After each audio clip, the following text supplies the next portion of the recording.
Alright, kembali Jendela Fikir di Bernama Radio. Pastinya bersama saya Arif Muhammad dan juga the one and only Hazwan Shah. Ya, betul. Okey. Saya sebut Shah tu, dia macam bersiul sedikit sebab saya baru bedah bibir. Awak baru bedah bibir? Suntik bibir. Oh. Kalau nak tahu macam mana bibir saya, masuk live. Maksudnya dah beberapa minggu saya tak nampak awak ni. Ada perubahan ada pada diri awak lah.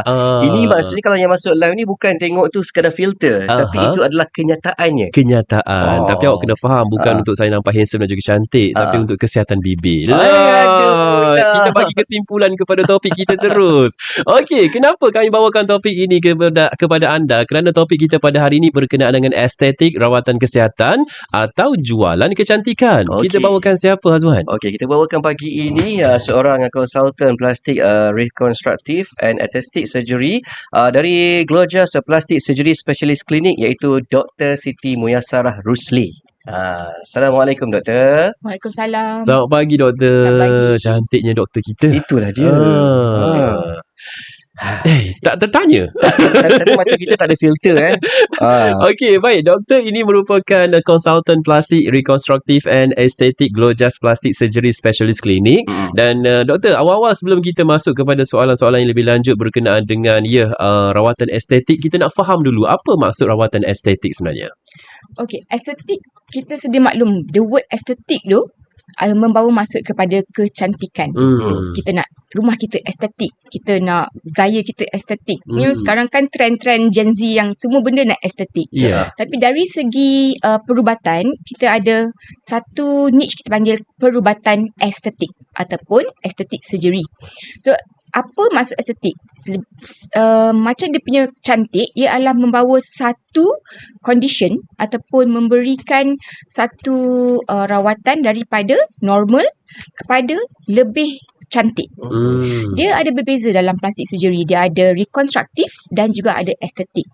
Bila kita cakap pasal rekonstruktif, kita hendak membawa daripada sesuatu yang tidak normal kepada normal. Rupa yang lebih kepada normal, sifat yang lebih kepada normal.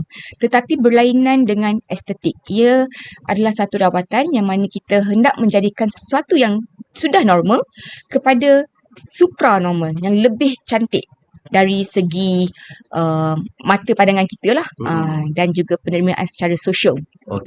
Maksudnya dalam mudah fahamnya, rekonstruktif ni mungkin daripada sesuatu yang mungkin asalnya tak normal, mungkin berlaku sedikit ketidaksempurnaan pada satu tempat tu, kita nak menjadikan ianya nampak normal.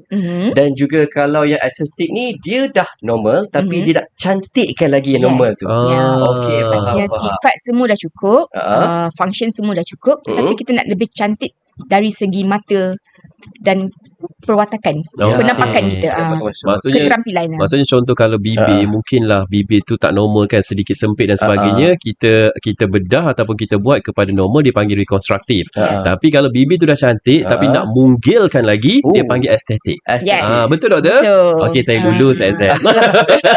Tapi dalam rawatan ni, Doktor, ada tak risiko yang selalu masyarakat pandang ringan terhadap orang kata rawatan ni? So setiap rawatan perubatan, walaupun minor macam mana pun, dia mesti ada sedikit risiko. Sedikit risiko tu tak ada range of risiko lah. Dan masyarakat selalu terlepas pandang bahawa rawatan estetik ni tidak mempunyai risiko.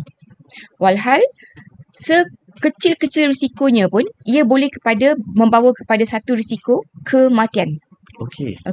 Why so? Because contohnya, kalau kita buat rawatan estetik, especially di tempat-tempat yang tidak bertauliah, ada risiko-risiko yang mana material yang digunakan masuk ke dalam salur darah, dan daripada salur darah pergi ke saluran pernafasan, saluran darah dan pernafasan, dan mengakibatkan tidak boleh bernafas dan boleh menyebabkan kematian. Banyak orang terlepas pandang what is the most severe risk that you can get from aesthetic treatment.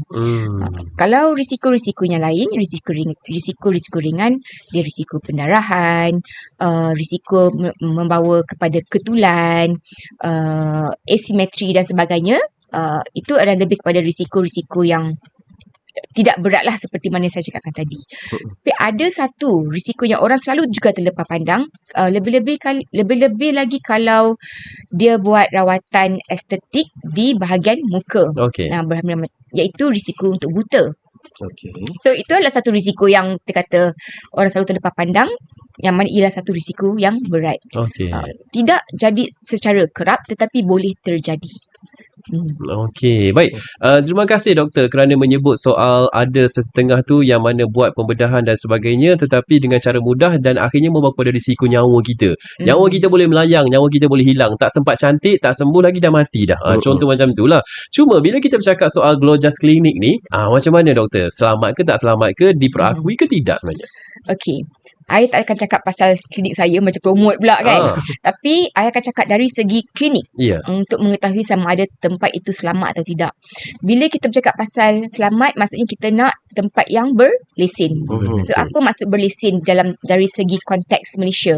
Maksudnya ialah satu klinik di bawah piawai ataupun pemantauan KKM. Ya, nombor satu.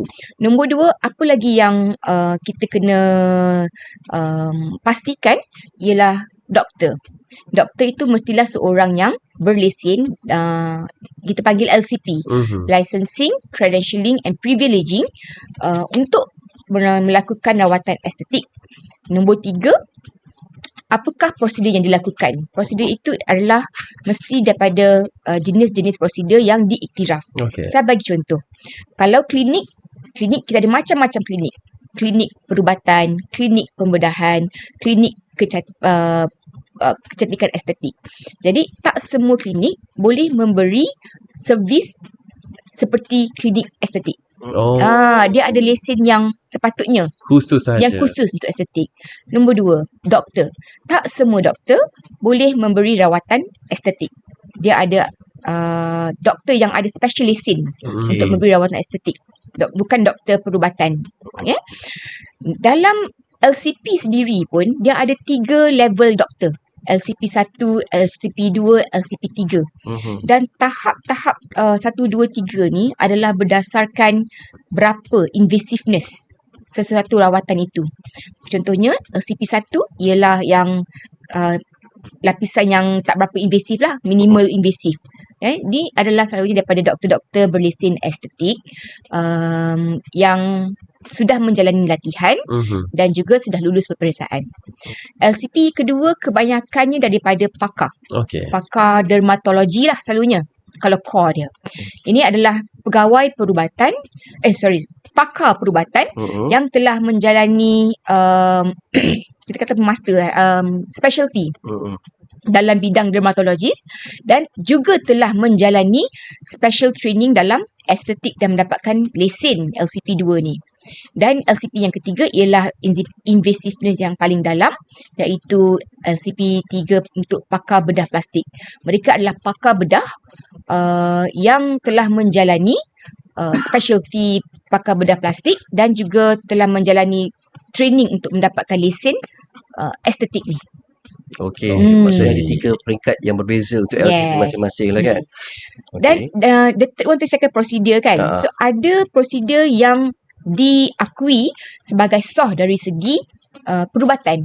Ini sebagai conventional treatment. Contohnya I bagi yang paling selalu orang cakap filler. Filler ni ada yang conventional, ada yang tidak dibenarkan. Contohnya, filler apa yang dibenarkan? Filler di bahagian muka, menggunakan produk filler yang disahkan oleh kita punya badan-badan piawai untuk menentukan sama ada produk itu dibenarkan atau tidak. Berbeza dengan rawatan filler yang tidak sah, iaitu di-ban oleh Kementerian Kesihatan Malaysia. Apa dia? Iaitu seperti breast filler. Large volume filler tidak lagi disahkan sebagai perubatan konvensional. Dan kalau you pergi dekat mana-mana pakar, dia tak akan bagilah buat breast filler ke buttock filler ke apa, because sekarang ni pun dah ban oleh KKM lah. So kita kena pastikan apa yang boleh, apa yang tak boleh, dan ada beberapa kriteria yang menentukan sama ada rawatan yang kita nak buat tu boleh atau tidak. Tapi kalau filler di bahagian muka boleh? Bahagian di muka boleh, provided dibuat oleh orang yang ada LCP, doktor yang ada LCP, sekurang-kurangnya satu. LCP level 1 sekurang-kurangnya. Dan dibuat di klinik yang berlesen. Contohnya Glorious Clinic tadi itulah. Baik, doktor, kadang-kadang kita nak buat ni satu kan, kita pula nak cantik, nak handsome. Okey, katakanlah filler di bahagian lain tak boleh, muka boleh. Baik, kita nak buat filler di bahagian muka. Cuma kita dah pergi klinik, mungkin klinik yang bukan sebagai Glowjust dan sebagainya. Macam mana kita nak tahu klinik yang nama lain yang pakar tu betul-betul selamat selain pada Glowjust? Okey. Pakar dia ada registry. Kita ada sesuatu dipanggil National Specialist Register. Okey. Pakar ni seperti mana you boleh siasat sama ada doktor itu adalah doktor betul ataupun doktor tipu, yang mana kita boleh pergi ke Malaysian Medical Council punya website. Kita letak nama penuh, nampak doktor tu punya registration number lah, yang mana doktor sendiri kena update setiap tahun. Selagi dia praktis, kita kena update. Sama juga dengan pakar. Pakar kita boleh selidik di bahagian National Specialist Register, search registration, nama pakar, dia akan keluar nama pakar tu. Jadi dia tak boleh menipu lah. Yes, tak boleh menipu lah. Dari segi klinik pula, you nampak klinik tu dia ada ada surat daripada KKM yang dia akan lampirkan dekat bahagian klinik lah. Dia adalah LCP registered klinik. Okey, baik. Okey, cakap pasal nak cantik ni semua doktor kan. Kadang-kadang ada setengah daripada kita ni dia memerlukan keperluan perubatan dan ada tu hanya untuk kehendak rupa paras lah kan. Jadi dari sudut ketika dalam konsultan ataupun ketika dalam rundingan kan, bagaimana doktor nak membezakan pesakit tu sendiri dia betul-betul perlukan rawatan yang sesuai dengan mereka dan nak membezakan mereka ni yang hanya mengejar kecantikan semata-mata untuk mempamerkan kecantikan mereka dekat media sosial dan sebagainya, doktor. Macam mana nasihat doktor sendiri? Okey. So bila kita bercakap pasal cantik ni, cantik ni subjektif. Saya pandang Syah pun dah cantik dah. Dia handsome dah. Tapi maybe Syah tengok dekat dalam mirror tak cukup Syah handsome. Tanya mak, handsome dah anak. Tanya kawan, rasa kau boleh handsome lagi.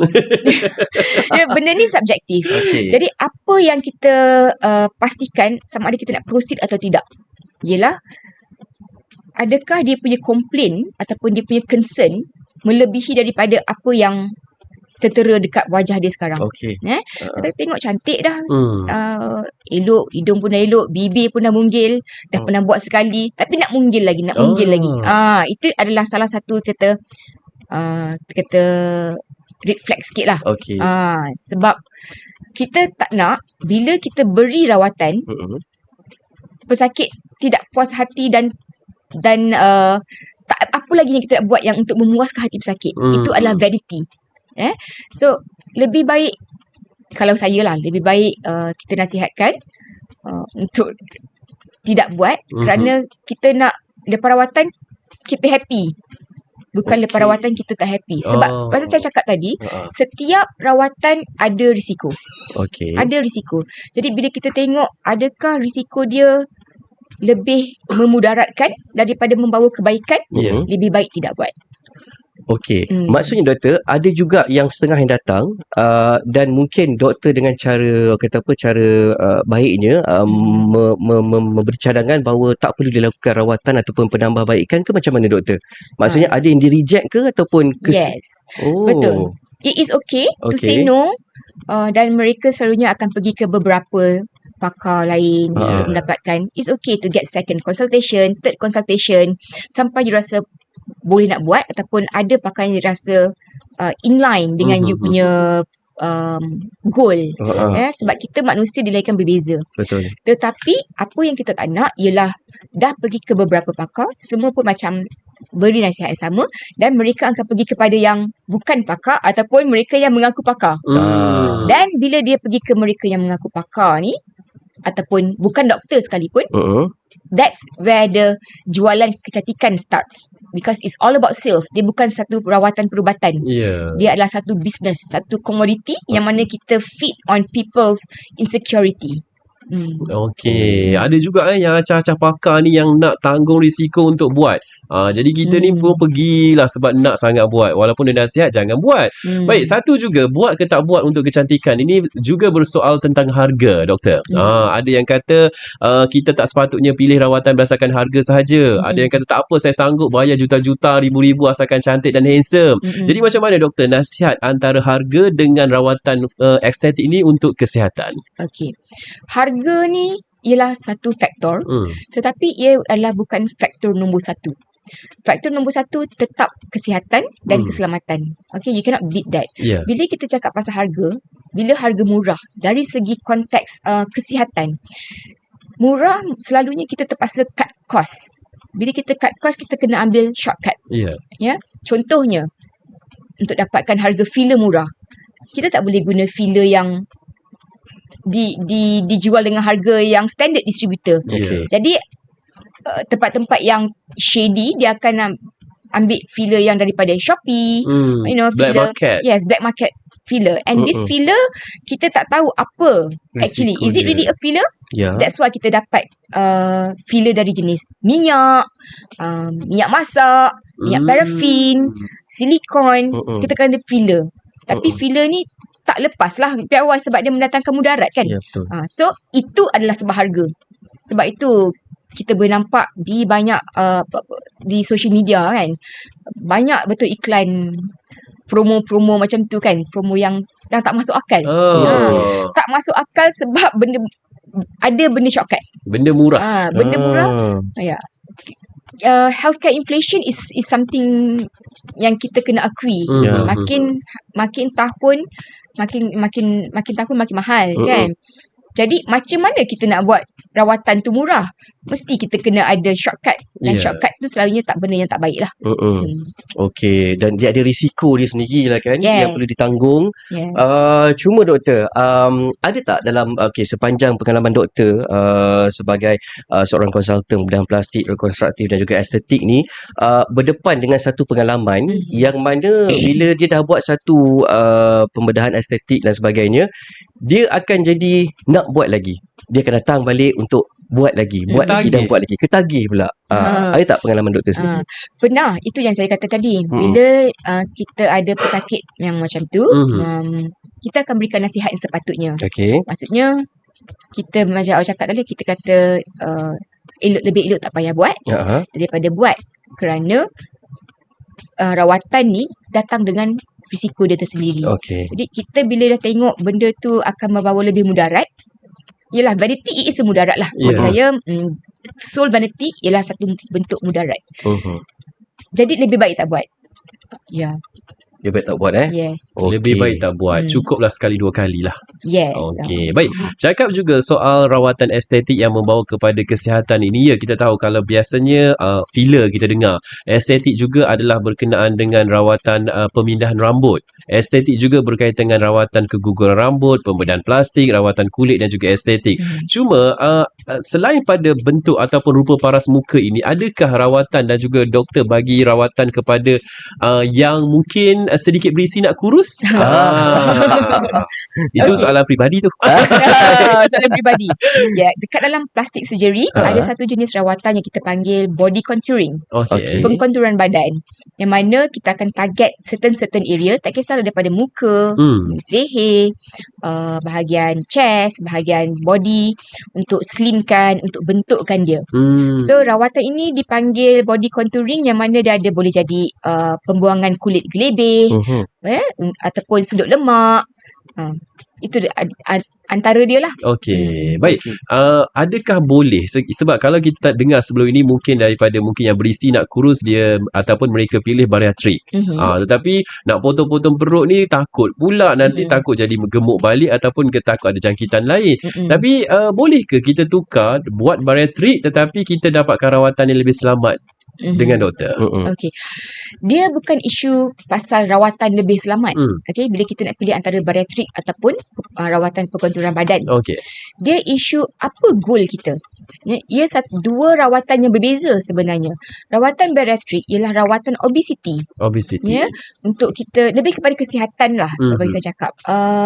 Dia adalah satu rawatan yang mana kita nak kurangkan berat badan dan slim secara menyeluruh. Rawatan perkonturan badan ni dia lebih targeted. Dia akan target lemak di bawah kulit. Oh, dia sedut ke dia hancurkan? Dia hancurkan dan dia sedut lah. Dia Okey. sedut keluar. Ataupun kalau dari segi pembuangan kulit gelebih, dia buang Kulit lebih. kulit-kulit gelebih tu. Contohnya perut gelebih yang mana banyak pesakit saya walaupun dah lepas buat rawatan bariatrik, dia dah jadi kurus. Tapi bila macam belon kan, bila belon kita cucuk belon tu kempis, dia akan jadi macam ada gelebih sikit kan. So mereka datang ke saya untuk buang Gelebih tu. gelebih ni. So itu adalah salah satu rawatan perkonturan badan yang mana secara tak langsung dari segi kaca mata kita nampak kurus. Sebab ada je yang mereka yang dah dapat target weight, dah dapat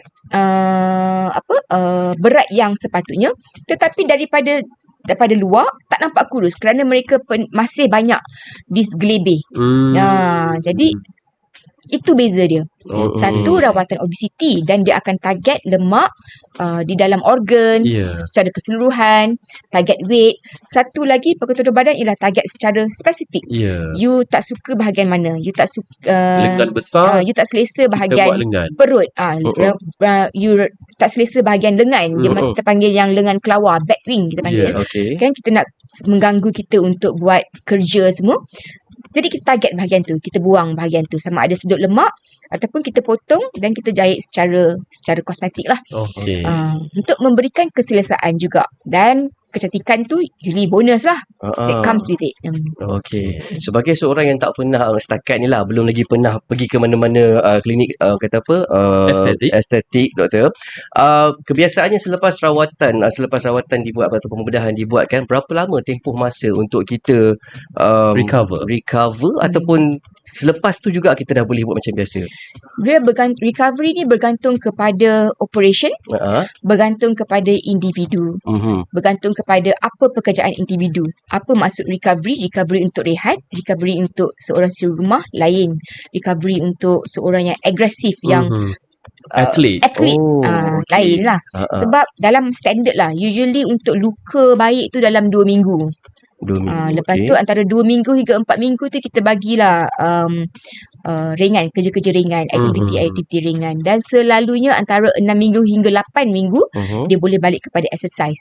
Ini adalah lebih kurang kita kata pukul rata lah, tetapi setiap manusia berbeza dan setiap orang ada yang baik cepat, ada yang baik lebih lambat, dan jika ada certain complication yang happen within that, maybe lebih lambat. Sebab itulah kalau doktor bagi MC suruh rehat. Betul. Jangan hari kedua dah pergi main pickleball. Nasihat untuk diri sendiri juga peribadi.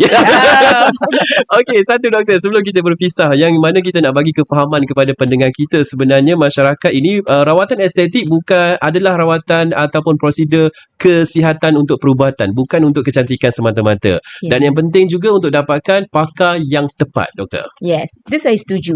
Sebab ada beza rawatan estetik dengan rawatan perubatan ataupun pembedahan estetik. Dia bukan seperti facial, ataupun kita facial di spa. Dia adalah satu bentuk servis yang mana dia datang dengan risiko dia yang tersendiri. Dan apa yang kita fokus, bukanlah kita kata 100% selamat. Tak ada benda dalam dunia ni yang 100% selamat. Kita naik kereta pun lengkap dengan airbag semua tu, kita masih boleh dapat kematian. Tetapi I will say, ada beza kalau kita naik kereta Volvo contohnya versus kereta potong. Kalau kita accident guna kereta potong, akan berbeza dengan kita accident dengan kereta Volvo. Betul tak? So same way dengan rawatan perubatan ataupun pembedahan estetik.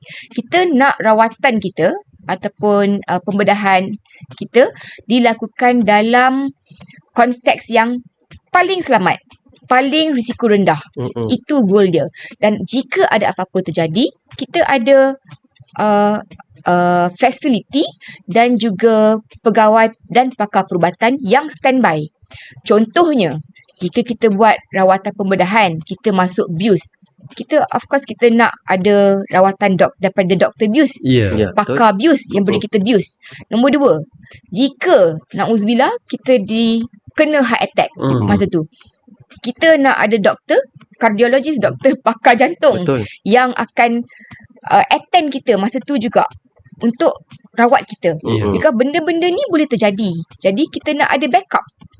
Itu yang kita kata, apa yang kita maksudkan, kita nak dapatkan rawatan dari tempat dan juga orang yang boleh memberikan kita peluang terbaik untuk recover dan juga peluang terbaik untuk merawat jika ada apa-apa berlaku. Ya, kita tak minta tapi sekiranya berlaku contingency, itulah penyelamat kita. Betul. Alright. Baik, kita ucapkan terima kasih kepada tetamu kita. Saya kira satu topik yang baru, ilmu yang baru juga. Doktor, nanti saya jumpa doktor untuk bukan baiki bibir tetapi untuk rawatan-rawatan lain. Saya tak boleh untuk bagi tahu kat sini, ia juga peribadi.